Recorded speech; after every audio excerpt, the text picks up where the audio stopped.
uma comparação com o tratamento do topo do judiciário brasileiro em relação a dois ex-presidentes. O então ex-presidente Lula e hoje o ex-presidente Bolsonaro. O ex-presidente Lula foi julgado com o direito de defesa e de recursos em todas as instâncias. Na primeira, na segunda, na terceira e na última. Bolsonaro foi julgado direto na última, com direito de recorrer aos que o condenaram. Lula ficou preso numa superintendência da Polícia Federal em Curitiba. E manifestações de rua de todos os dias na frente da superintendência não foram consideradas atos ilegais. O ministro Moraes está chamando de manifestações populares criminosas e reuniões ilícitas de apoiadores agora. Tanto que Bolsonaro foi para a Superintendência de Brasília por causa de... Foi o pedido da Polícia Federal, foi motivado pelo convite que o senador Flávio Bolsonaro fazia para uma vigília de oração às 7h do sábado. O episódio da tornozeleira ocorreu depois, né? Já nos primeiros minutos do dia seguinte, do dia 22. Né? Aliás, do dia seguinte não, do mesmo dia, mas depois do pedido da Polícia Federal. Mas, enfim, a gente faz essas comparações porque, da mesma forma, ele chama na decisão que aqueles acampamentos eram ilegais. Acampamento na frente de quartel, por exemplo. Né? E nunca foi ilegal acampamento do MST dentro de terra alheia. Apenas para a gente lembrar. E Lula foi descondenado porque estava no CEP de Curitiba, quando deveria estar no CEP de São Paulo e de Brasília. Né? Eu fui ver o CEP aqui, Bolsonaro devia estar no CEP 70.070, que é a vara de primeira instância da Justiça Federal de Brasília. Deveria, se fosse, né, no caso de, né, mas está no 70.175, que é do Supremo. Bom, foi decretada a prisão de Ramagem. E Ramagem foi citado como uma das causas da transferência de Bolsonaro, porque tinha saído do país, assim como Carla Zambelli, assim como quem mais? Ramagem, Eduardo Bolsonaro. Né? Como se Bolsonaro tivesse alguma coisa a ver com isso. Essas coisas esquisitas. Decretou prisão de Ramagem, que saiu do país mesmo, tendo perdido os passaportes e tendo sido proibido de deixar o país. Ele é deputado, ele pediu licença saúde na Câmara até dezembro. Né? Ele saiu, a mulher dele também saiu, creio que saíram por lugares diferentes. A mulher dele, Rebeca, é delegada da Polícia Civil e levou as filhas, né, para preservar a família. Então todos lá deram entrevista, o Ramagem deu entrevista, junto com o Chiquini, com o Flávio Bolsonaro, lá no Time, lá do Alan dos Santos, do Lacombe, né? Deu uma longa entrevista, e me chamou a atenção dessa entrevista do Ramagem, porque ele é delegado da Polícia Federal, ele contou que estavam na iminência de dar um passo muito importante sobre o Adélio Bispo. Mas houve uma interrupção ali e não foi adiante a investigação da facada em Bolsonaro, da qual ele sofre todos os males hoje. Né? Tem coisa assim, eu fico pensando, puxa, investigaram um golpe de Estado entre milhares de pessoas, mas não foram capazes de apurar uma coisa tão simples, que é saber de que gabinete de deputado saiu a autorização da falsa entrada de Adélio Bispo na Câmara dos Deputados naquele 6 de setembro de 2018. Isso é tão elementar, né? Não foi possível. Bom, queria chamar a atenção de vocês também, né? Tá nos jornais, né? Olha, Foi indicado Messias, Jorge Messias, para vaga no Supremo. Ele é evangélico e é de confiança de Lula e tem 45 anos. Bom, né, esses qualificativos, só tem um que ele preenche, é o de 45 anos. Porque para ser ministro do Supremo tem que ter no mínimo 35, no máximo 75. Agora, evangélico e de confiança de Lula não é exigência da Constituição. A exigência da Constituição é notável saber jurídico, que eu costumo dizer, não é o saber jurídico acima da média, é o saber jurídico acima dos que estão bem acima da média, né? Além de reputação ilibada. Mas, enfim, vai caber agora a sabatina na Comissão de Constituição e Justiça do Senado e aos votos do Senado. Ele precisa de um pouquinho mais da metade dos 81 senadores, ou seja, 41 votos. E está lá uma interrogação, porque Alcolumbre, mas Alcolumbre é só um voto, né? Mas tem os de confiança dele, que estaria desgostoso, porque o candidato de Alcolumbre era Rodrigo Pacheco, que lá em Minas não tem para onde ir se precisar de voto. De Brasília, Alexandre Garcia.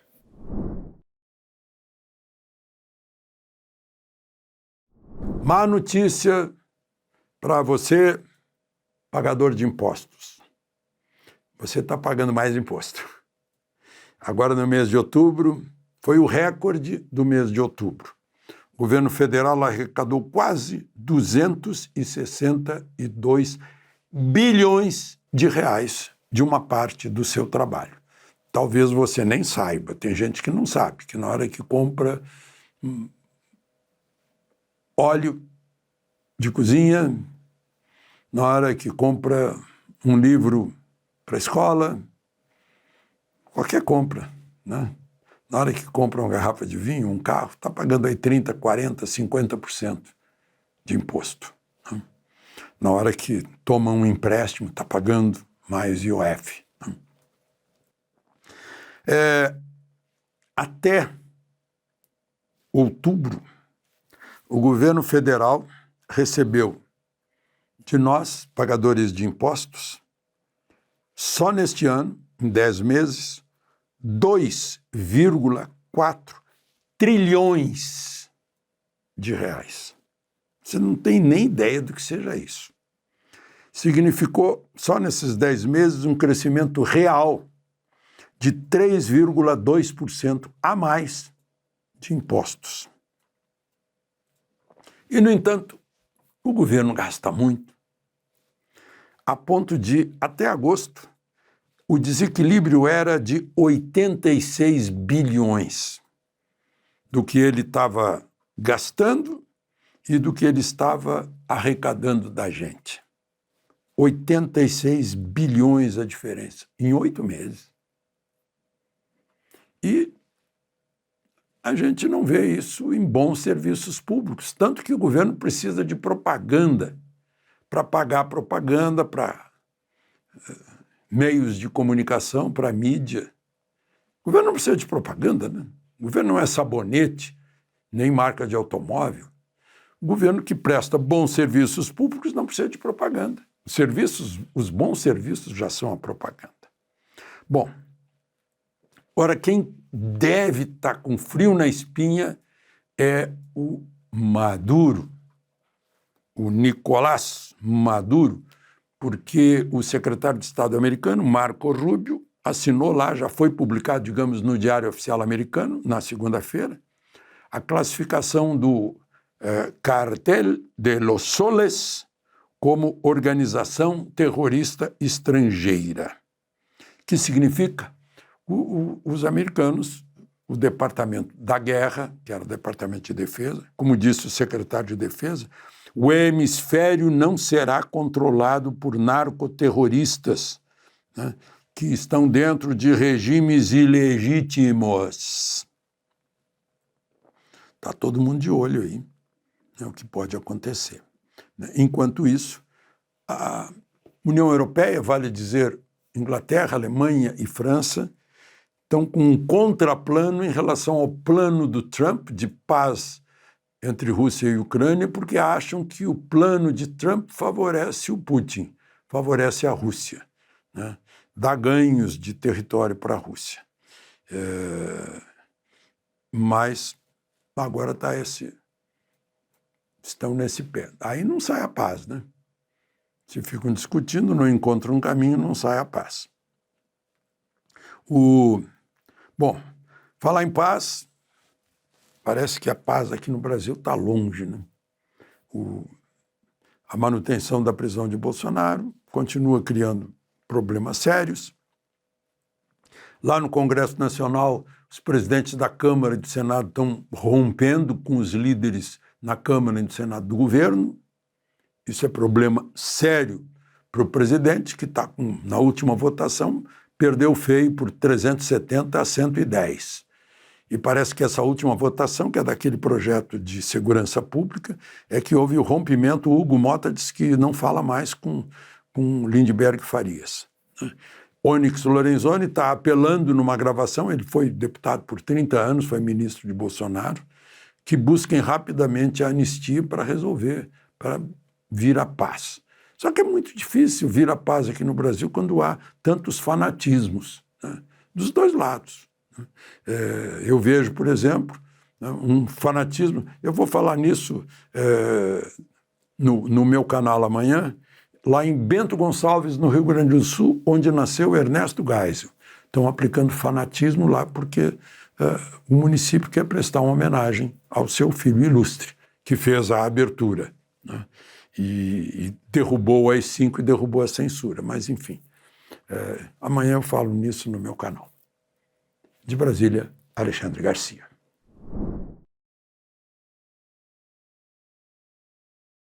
Pois é, a grande notícia nos jornais de hoje, né, falando Bolsonaro fica na superintendência da Polícia Federal, né, muito parecido com a prisão de Lula.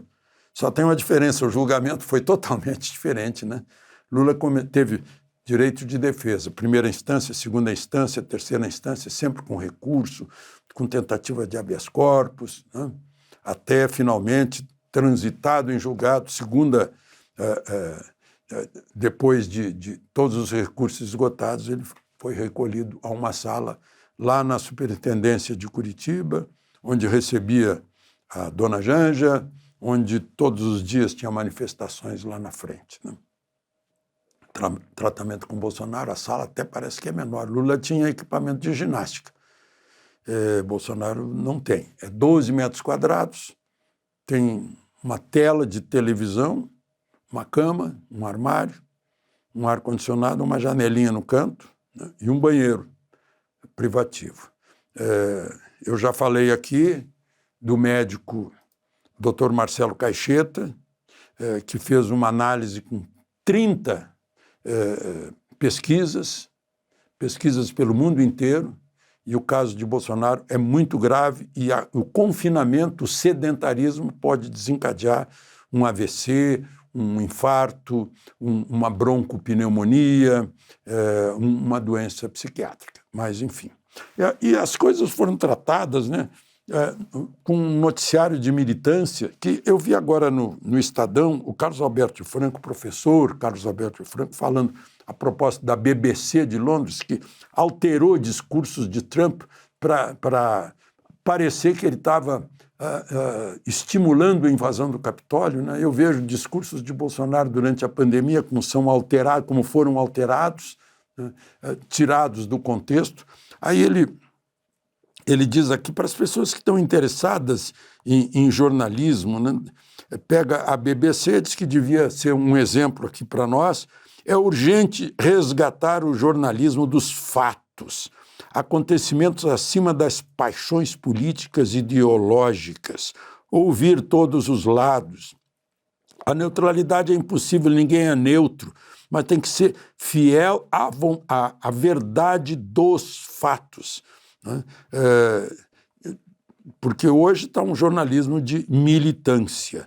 Aí ele conclui que precisa voltar a ter a confiança da população, já que a credibilidade é essencial para a sobrevivência do jornalismo.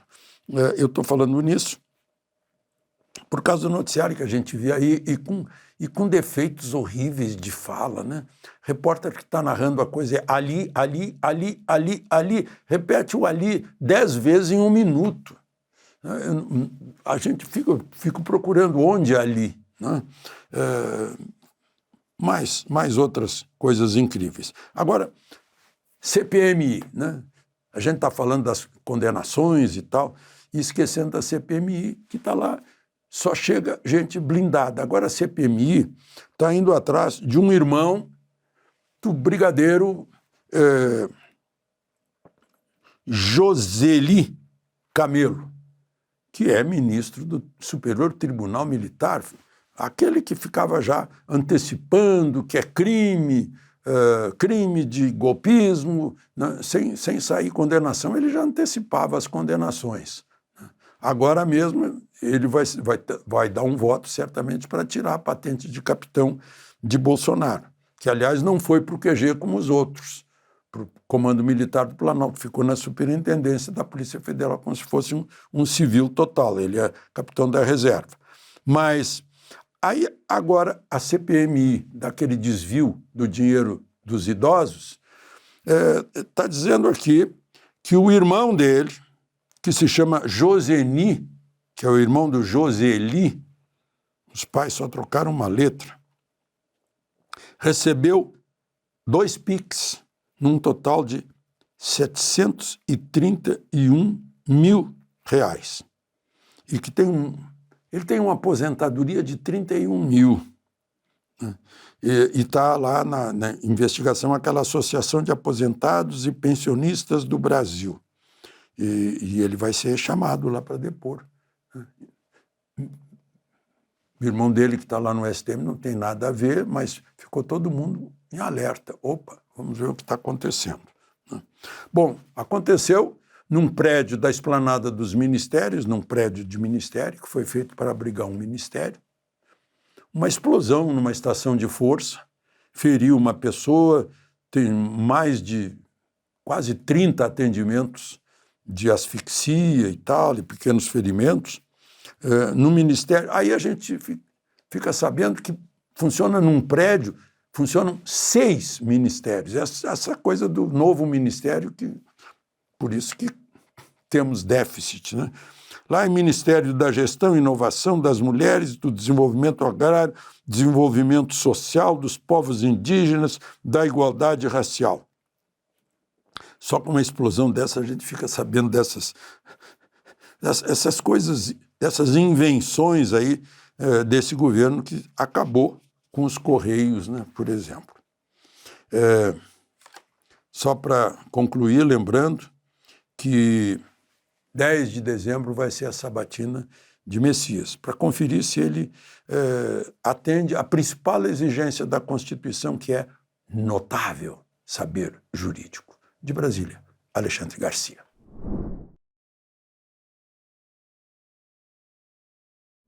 Ontem, mais uma trágica notícia, a gente fica sabendo que o general Heleno, que é uma legenda do Exército, 78 anos, tem que cumprir pena de 21 anos e sofre de Alzheimer, né? Já há uns 7 anos. E Alzheimer é uma doença progressiva.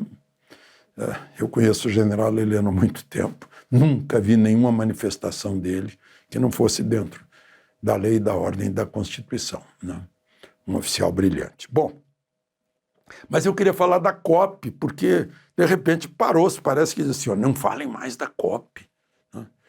Esse desastre que foi. Mas olhem só, a hipocrisia, ou a ironia, ou o paradoxo, né? O segundo ou terceiro rebanho bovino do Brasil está no Pará. Ou seja, o Pará é o segundo ou terceiro produtor de proteínas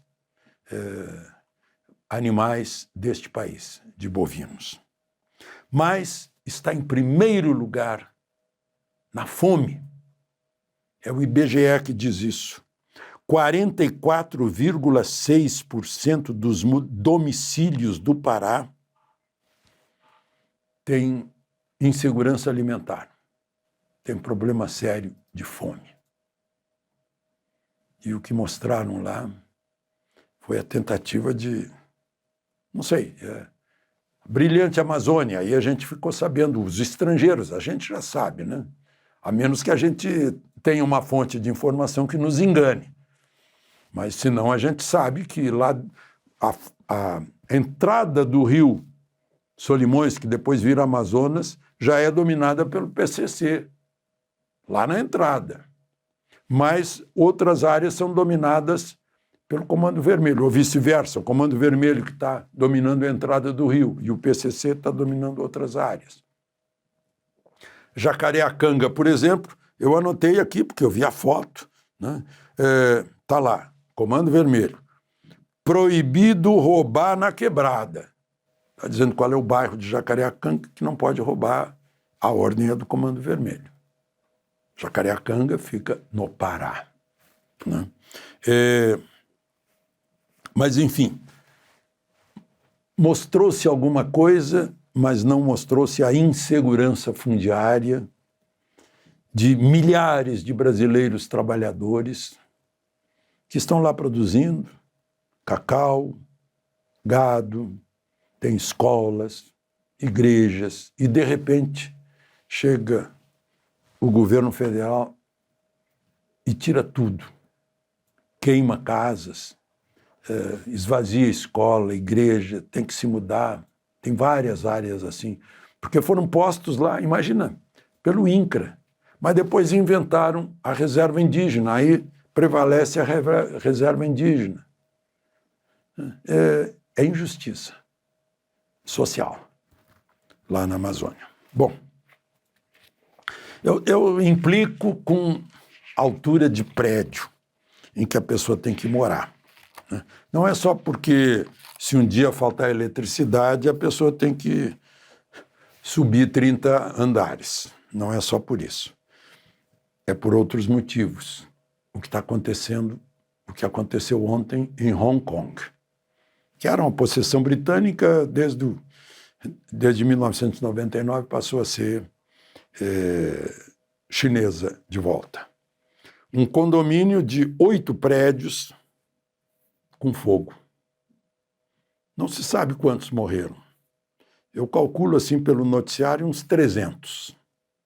Ficaram atrapados lá dentro, presos lá dentro. Como é que vai descer de um prédio de 31 andares, como são as 8 torres? E eu vejo que o noticiário de lá também está em decadência, porque diz diversos edifícios.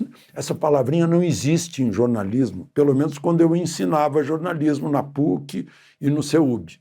Vários, diversos, muitos, alguns, isso não existe em jornalismo. A gente conta para dar o número certo.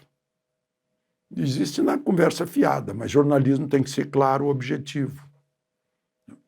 Diversos prédios foram atingidos. Eu sei que tem 8 prédios ali, onde moram ou moravam quase 5.000 pessoas. 31 andares. Os bombeiros não conseguem apagar esse fogo, né?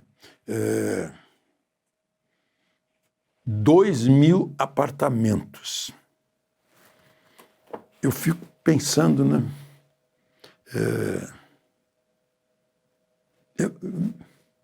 A especulação imobiliária sobe assim em sentido vertical, empilha todo mundo.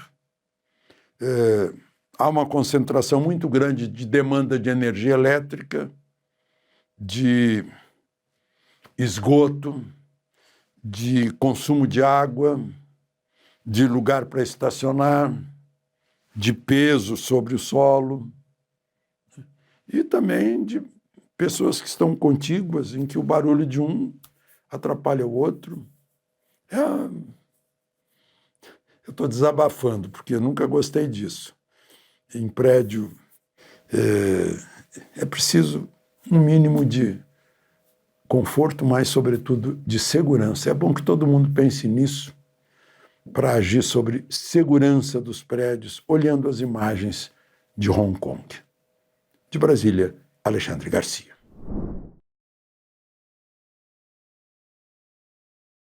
O jornal O Estado de São Paulo e outros jornais estão mostrando que no Brasil 53.500 servidores públicos, ativos ou inativos, recebem acima do que estabelece o limite constitucional.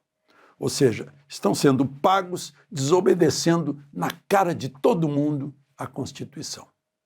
A Constituição estabelece limites, está lá no artigo 37,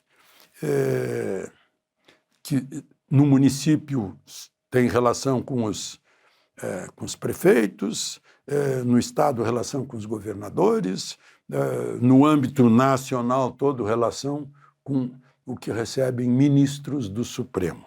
Hoje, o teto máximo é R$ 46.366,19.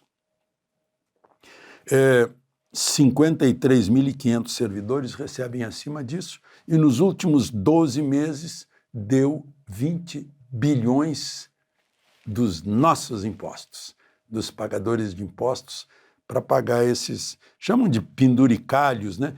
Verbas indenizatórias, que ficariam fora, porque a Constituição é bem clara, que é na soma de todas as vantagens. Não é só o salário, o estipêndio, o soldo, seja lá como se possa chamar, os proventos, não, é tudo. Né? Mas agora estão com um projeto de lei para ver se moraliza isso. O Brasil é o primeiro do mundo em número. Em segundo lugar vem a Argentina, com 27 mil funcionários recebendo acima do teto. Em terceiro lugar, Estados Unidos, 4 mil. Estados Unidos tem 300 milhões de habitantes, só 4 mil. Tem país, Portugal, eu vi, tem só 3. Deve ser o presidente, o primeiro-ministro, o presidente da Assembleia da República, talvez. Bom, mais uma que a gente tem que corrigir, né? Agora, vejam só.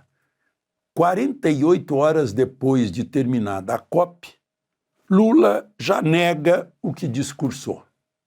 Né? Os atos e as falas desse presidente sempre estão em antagonismo, são opostos. Né? Ele acaba de sancionar uma lei com estímulos para termoelétricas movidas a carvão. 48 horas depois da COP. A ministra Marina tinha recomendado o veto à lei, mas ele sancionou. Por falar nisso, a Frente Parlamentar do Agro entrou na Procuradoria-Geral da República com uma queixa-crime contra o presidente da República e contra o ministro da Justiça, Lewandowski, né, por decretos assinados pelos dois e anunciados na COP, sobre demarcação de terras indígenas, contrariando a lei que regulamenta a Constituição Federal, aquela que se chama de marco temporário, né, que diz o seguinte: são indígenas as terras que ocupam, ou seja, naquele dia, 8 de outubro da Constituição de 1986, 88. Está aqui a Constituição. Né? E contraria. E acham que isso foi um crime, porque contrariou a lei e a Constituição. Estão denunciando o presidente. E, ao mesmo tempo, o Lewandowski foi convocado pela Comissão de Agricultura da Câmara sobre invasões indígenas de propriedades rurais. Já que eu falo em denúncia, o deputado Kim Kataguiri denunciou, e foi encaminhada a denúncia ao Supremo, está com o relator, ministro André Mendonça, o procurador-geral, o advogado da União, o Jorge Messias, que é indicado por Lula para a vaga no Supremo, por crime de... quando a pessoa deixa de aplicar a lei, né? No caso, deixou fora 6 entidades envolvidas na questão de tirar descontos dos aposentados e pensionistas, os idosos do INSS.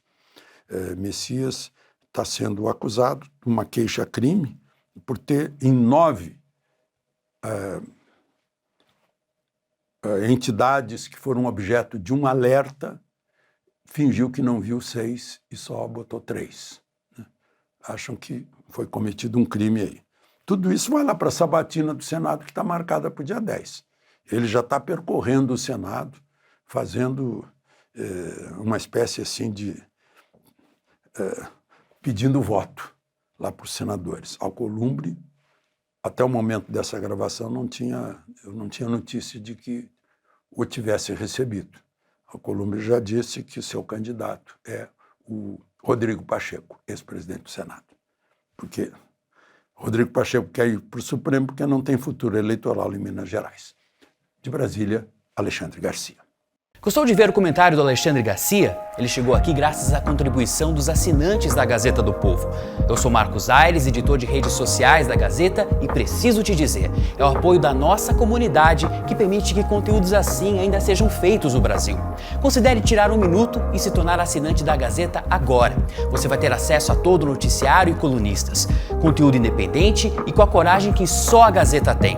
Clique no link da descrição ou entre em gazetadopovo.com.br/oferta e adote a liberdade de informação na sua rotina.